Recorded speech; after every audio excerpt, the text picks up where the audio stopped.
ስለዚህ ከላይ ሆነ ተብሎ ይሄ አያ ቢተረጎም እዚህ ጋር ተውሂድን እየናዱ እዚህ ጋር በቁርአን ማምኛለሁ ማለት ማይስማማና ማይጣጣም ነገር ይሆናል።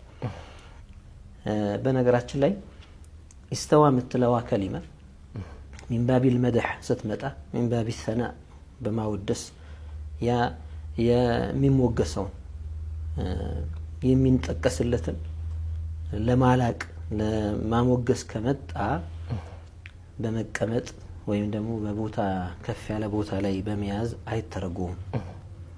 ትርጉሙ ለየት ያለ ነው የሚሆነው።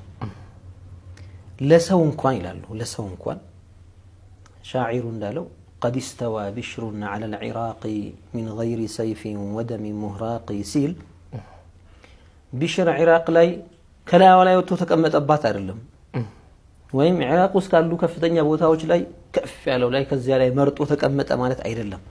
ውዳሴ አቅጣጫው ከላይ ሆነ ማለት እንኳን አይፈለግበትም። من باب الثناء والمدح ሲመጣ ይሄ ቃል فكيف في حق الله سبحانه وتعالى ለፍጡር እንኳን በዚህ ማዕና ማን ተረጉመው ከሆነ ثناءና መድህ ሲፈለግበት ውዳሴ ማላቅ ሲፈለግበት እንዴት ለአላህ ይህን አያ የላኛውን ቦታ ያዘ ብለን ተረጉመዋለን? ይሄ መድህ ሳይሆን ሸትሙ ሊላህ አላህን መስደብ ይሆናል። የትኛውም ሙፈሲር እውነተኛ የአህሉል ሐቅን መንገድ የያዘ ሙፈሲር ከዚህ ውጪ ይፈስር አይኖርም። ኢላ አንዳንድ የተመታታባቸው ሰዎች የሙፈሲሮችን ንግግሮች በትክክል ባለመረዳት አላ የሚልን ቃል ከፍ አለ የሚለውን በቀጥታ ወዴት ይወስዱታል? አልዑሉ ወልመካኒ በሚል ይወስዱታል። በቦታ ከፍ ማለት በሚል ይተረጉሙታል። ليس هذا مرادهم ምክንያቱም አልዑሉ የሚባለው ነገር ሁለት አይነት ነው።